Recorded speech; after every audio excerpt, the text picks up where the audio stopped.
Economics পরীক্ষার suggestion প্রশ্নপত্র model প্রশ্নপত্র দেখে নাও। সময় থাকে 3 ঘন্টা। 2024 সালে এই প্যাটার্নেই প্রশ্ন হবে। টোটাল 80 মার্কসের পরীক্ষা হয় এবং সংক্ষিপ্ত উত্তরের জন্য বিশেষ ক্রেডিট দেওয়া হবে। বানান ভুল, অযৌক্তিকতা এবং খারাপ হাতে লেখার জন্য মার্কস কেটে নেওয়া হবে। মার্জিনের পরিসংখ্যান প্রশ্নের জন্য পূর্ণচিহ্ন নির্দেশ করে। 2024 সালের প্রশ্নপত্র প্যাটার্ন 2 মার্কের ও 5 মার্কের ইম্পর্টেন্ট বা গুরুত্বপূর্ণ খুব থাকবে। এছাড়া কিছু এমসিকিউস থাকবে যেগুলো আমরা ভিডিওতে দেখাচ্ছি না, তার কারণ হলো এমসিকিউ সম্পূর্ণ কমন আসে না। ঠিক আছে, বিভিন্ন যে অভিজ্ঞ শিক্ষকরা তাদেরকে তাদেরকে দ্বারাই তৈরি করা এই সাজেশন তোমরা দেখে নাও। 2 মার্কের যে প্রথম প্রশ্ন সেটা হচ্ছে রাজস্ব নীতি কাকে বলে। সংকোচনমূলক রাজকোষ নীতি কখন গ্রহণ করা হয়। মুদ্রাস্ফীতি কাকে বলে। বৈদেশিক বাণিজ্যের উদারীকরণ কাকে বলে। প্রসারমূলক ফিসক্যাল নীতি কী। কোন ফার্মের প্রান্তিক ব্যয় কাকে বলে। কোন ফার্মের চাহিদা অপেক্ষক কাকে বলে। সুযোগ ব্যয়ের সংজ্ঞা দাও।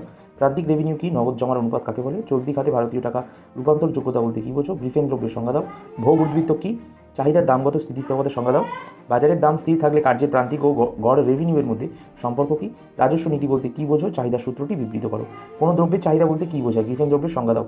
ব্যক্তিগত চাহিদা নির্ধারণকারী দুটি বিষয়ের নাম উল্লেখ করো। নিকৃষ্ট দ্রব্য কাকে বলে। প্রান্তিক উপযোগিতা কাকে বলে। ঘাটতি বাজার কাকে বলে।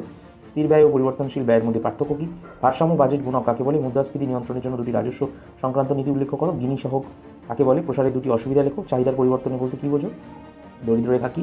মহাত্মা গান্ধী জাতীয় গ্রামীণ কর্মসংস্থান নিশ্চয়তা প্রকল্পের উদ্দেশ্য কী। এবং এই ট্রিপস কী অবধি পুরোটা স্ক্রিনশট করে নাও। ঠিক আছে, করা হয়ে গিয়েছে অলরেডি। টিপসের পর থেকে এই কয়েকটি যেগুলো রয়েছে এগুলো স্ক্রিনশট করো। তারপর আবার এইগুলো 50 অবধি কিন্তু 43 থেকে স্ক্রিনশট করে নাও। এগুলো সব কটা ভালো করে বাড়িতে 2 মার্কের পড়বে। এরপর দেখো আরও 51 থেকে 60 অবধি কিন্তু আমরা দিয়েছি এই প্রশ্ন কটা।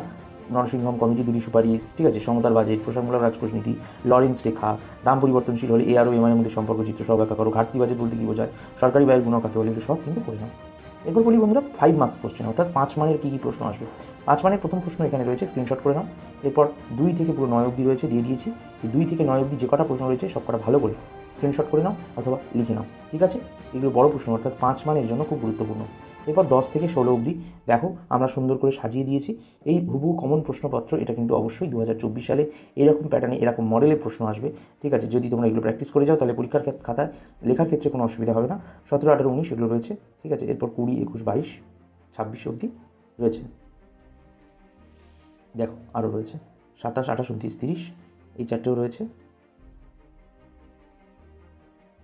এগুলো সব কিন্তু প্র্যাকটিস করো। ওকে, এই ছিল তোমাদের প্রশ্নপত্র 2024 সালের ইকোনমিক্সের। সকলে ভালো পরীক্ষা দিও। Best of luck.